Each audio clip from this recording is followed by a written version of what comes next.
Ekikolwa kino nakisuubira era nga nali nkyetegekedde.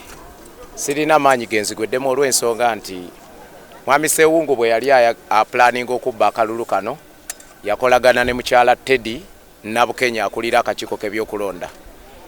Mukyala Teddy n'amukwasa aba presiding officers ku buli polling station eri mu Kalungu yaffe, era bwe baali baleeta wano boxes z'obululu bakikola mu bugenderevu era babadde bakimanyi nti bamenyako seals.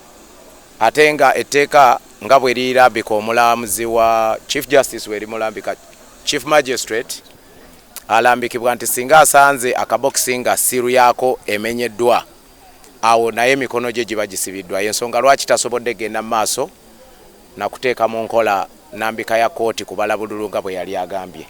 Ekituleese wano tekikolebwa olw'okuba Mwami Sewungu ne mukyala Teddy gwempulira nga bagamba nti bamukwana era muganzi we tebasobozesa kooti kubanga eteeka mu nkola byeyina okukola. Bamenya seals za box 6 naye era ekyo tekitulobedde.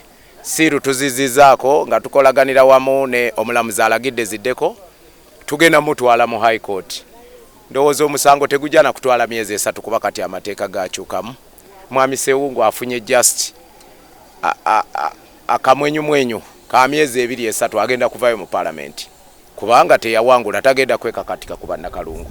Bannakalungu mbagamba nti babeere bagumu nnyo kulw'okubanga kye tuliko tetukikoledde mwaka gumu, tetukikoledde myaka 2, tetukikoledde myaka 3.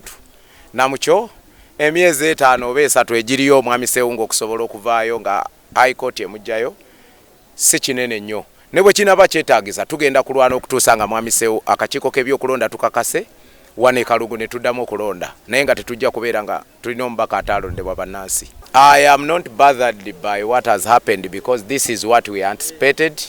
Mr. Sewungu together with the returning officer Teddy Nabukenya were in concert and they deliberately had to break the seals to the ballot boxes in order to delay so that Mr. Sewungu can be having a temporary reprieve from the justice course.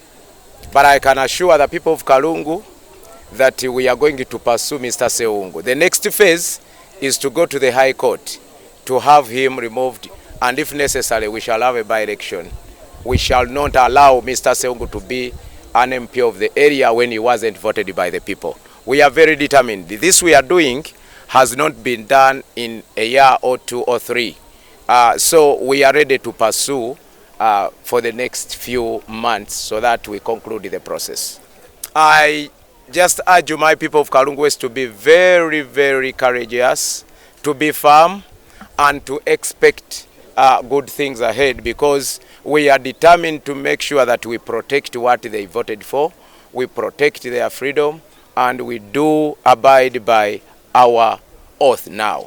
So if the course you're taking seems to be has cost implications, how ready are you to handle this? I think we are more ready to pursue. Justice has no price.